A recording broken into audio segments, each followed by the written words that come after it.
दोस्तों, मेरा नाम संजीव है और मैं एक ट्रक ड्राइवर हूँ। ये भूतिया कहानी तब की है जब मैं अपने हेल्पर के साथ सामान डिलीवरी करने मुंबई से पुणे जा रहा था।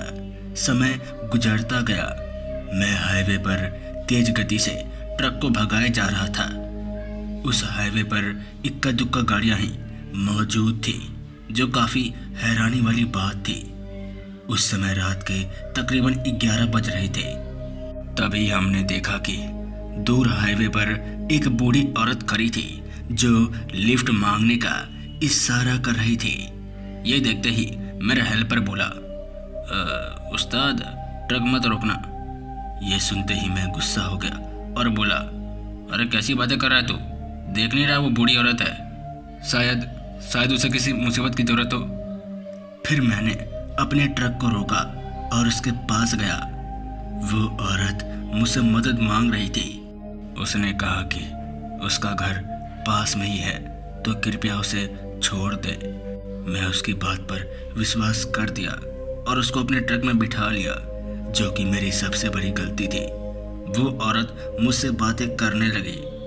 वो मुझसे पूछ रही थी कि मैं कहाँ से आ रहा हूँ और कहाँ जा रहा हूँ।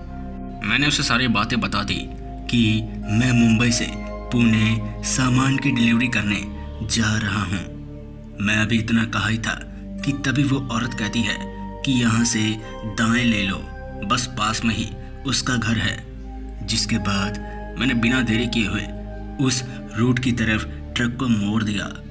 वो बस चुपचाप बैठी थी और एक टक लगाए सामने देख रही थी। मैंने उसे देखा तो मुझे बहुत ही अजीब महसूस हुआ। उसकी आंखें धीरे धीरे लाल हो रही थी और उसका चेहरा मुरझा सा गया था।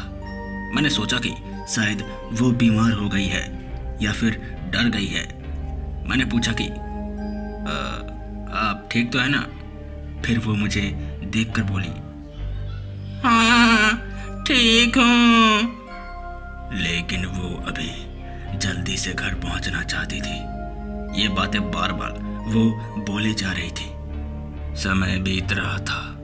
मुझे ऐसा लगा कि वो सड़क खत्म हो ही नहीं रही है। मैंने उससे पूछा कि ये सड़क कहाँ जाती है? फिर वो बोली, आगे चौराहे से मिल जाती है। मैंने हैरानी से देखा।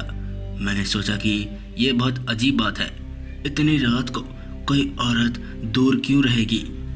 ट्रक चलाते चलाते थोड़ी देर बाद मैंने एक छोटा सा मकान देखा, जो सड़क के किनारे था। वो मकान बहुत ही पुराना और टूटा फूटा लग रहा था। उसके आसपास एक भी घर नहीं था। वो अंधेरी सुनसान में बना हुआ था। मैंने सोचा कि शायद ये उसका घर है। मैंने ट्रक को रोका और उससे पूछा कि ये आप ही का घर है ना? फिर वो कहती है, हाँ। वो बूढ़ी औरत हमें उतरने को कहती है, जिसके बाद हम ट्रक रोककर उतर जाते हैं। लेकिन सोनू मुझे देखा और मुझे इशारा किया कि ये घर तो बहुत ही भूतिया लग रहा है। मैंने उसे चुप रहने को कहा और बूढ़ी औरत के पीछे चलने को कहा। वो बूढ़ी औरत हमारे साथ चलती है, अपने घर की तरफ आगे बढ़ती है। उसने अपने घर का दरवाजा खोला और अंदर चली गई। हम भी उसके पीछे अंदर चले गए। जब हम अंदर गए तो हमारा दिल दहल गया, क्योंकि वो घर अंदर से बहुत ही पुराना और गंदा लग रहा था। उसका घर पूरी तरह से अंधेरे में डूबा हुआ था। बस हल्की सी मोमबत्ती की रोशनी जल रही थी। हम दोनों को बहुत अजीब लग रहा था। इससे पहले कि हम कुछ कह पाते कि वो बूढ़ी औरत बोलती है, बेटा, आज रात यहीं रुक जाओ। देखो मौसम कितनी खराब हो चुकी है।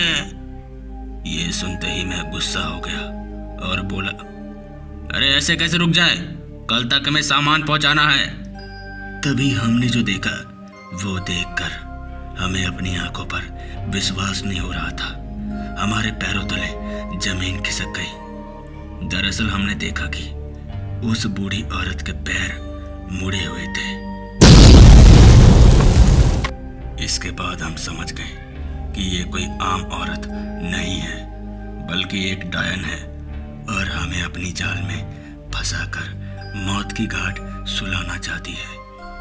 अभी हमने ये देखा ही था कि वो बूढ़ी औरत अपना सर पूरा मोड़ देती है और जोर जोर से हंसने लगती है। अब तुम लोग बच के नहीं जा सकते। ये सुनते ही मैं और मेरा खलासी बिना देरी किए हुए वहां से भागने लगे और ट्रक में जाकर फटाफट बैठ गए। मेरे से जितनी तेज हो सके मैं उतनी तेज ट्रक को लगातार भगाए जा रहा था। समय गुजरता गया। देखते ही देखते हम वापस एक हाईवे पर आ गए। वो हाईवे दूसरी साइड से जोड़ता था। अच्छी बात तो ये थी कि उस रात हम बच चुके थे, नहीं तो अगर हम रुक जाते या हमारा ट्रक बंद हो जाता तो हमारा मरना पक्का था। तो दोस्तों, ये खौफनाक कहानी यहीं तक थी। मिलते हैं ऐसी डरावनी कहानी के साथ। तब तक के लिए जय हिंद, जय भारत।